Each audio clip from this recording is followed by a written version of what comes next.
Hi there and welcome to a new video of Yes and Explore.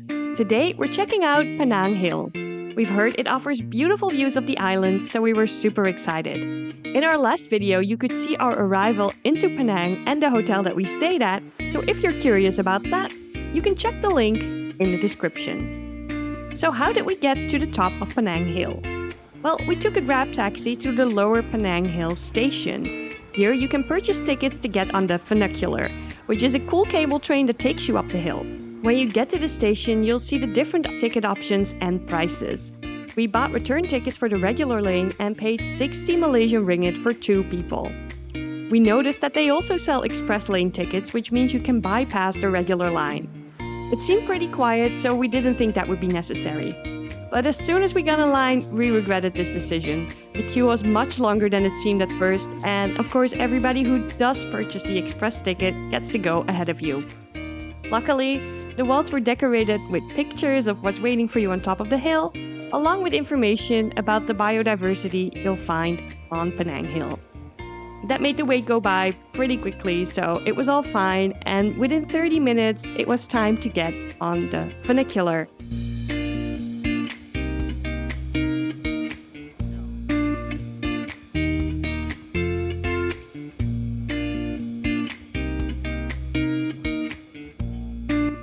We managed to get a spot in the top part of the cart so we can show you what the ride looks like.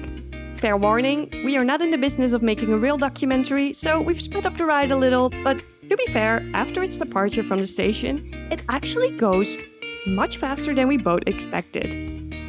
A fun fact about this type of transportation is that it's only one of a few within Southeast Asia, and it's the only one that's operational in Malaysia.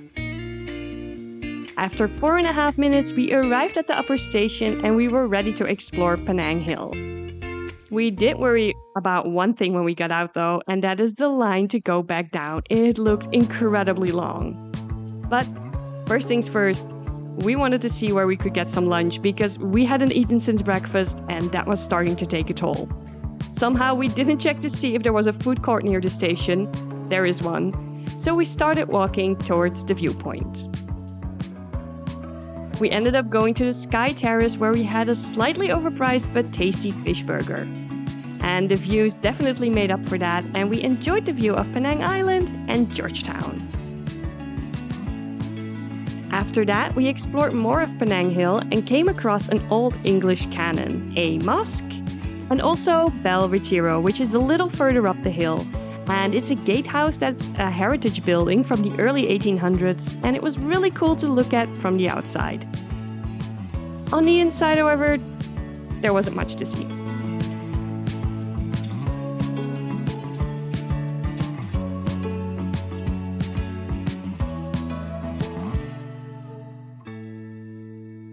We decided to skip on the earthquake and typhoon experience and chose to go to the Habitat next.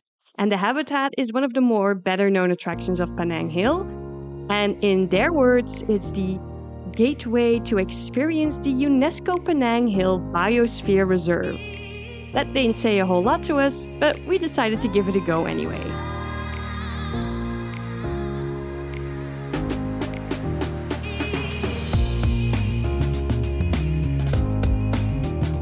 For the entrance, we paid 120 Malaysian ringgit for 2, which we thought was a little steep, but as a result, it was super quiet in the park compared to the rest of Penang Hill. The park has a long canopy bridge that is really cool. You can see lots of trees and you're sort of immersed in the tropical forest.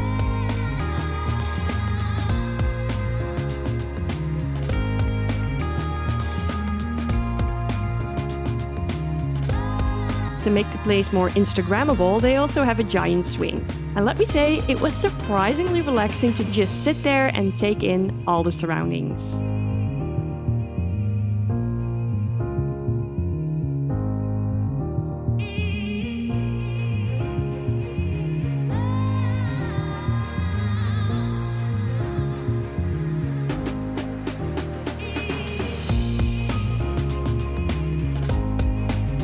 And then, on to the main event of this place, the Biosphere Reserve, which turns out to be a giant elevated loop that allows you to see the whole island.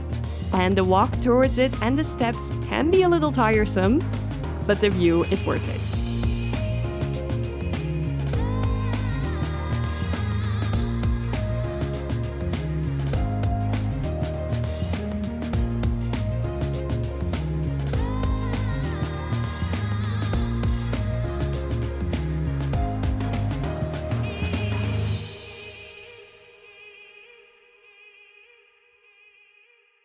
To our surprise, we found a second giant swing, and this one had an even more beautiful view than the first one. And since it was so quiet in the Habitat Park, there was no need to queue or anything, which is the only way you can really enjoy these things.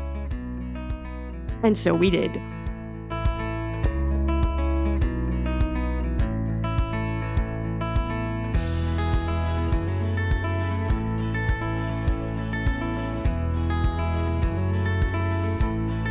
Towards the end of the path, there were some insects and bugs in water to admire. And lastly, we made our way to the exit souvenir shop. All in all, I think our visit took about 1 hour. To go back to the main station, the park offers a shuttle service, luckily, because after all that walking, we did not feel like going all the way back on foot. And the shuttle runs every 15 minutes or so and is only for visitors of the park, so the wait wasn't too long.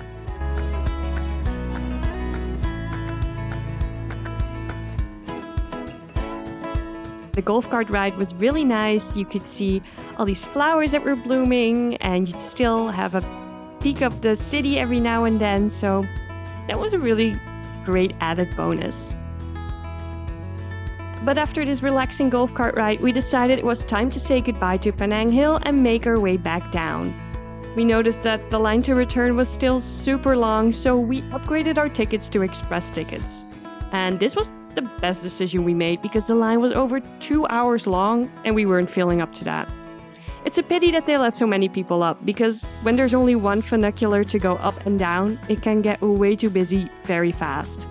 Also, the concept of these fast passes is pretty stupid, because if you don't buy them, you essentially have a standby ticket, and if enough people buy these fast passes, they become just a regular ticket. Anyway, we were glad to have made this decision, and again we had a great view going back down on the funicular.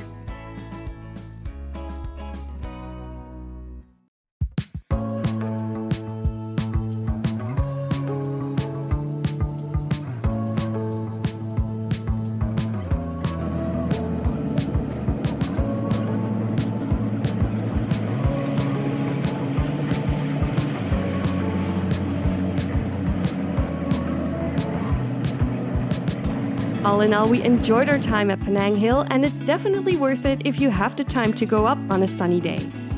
The views are great and there are plenty of activities to keep you busy for half a day.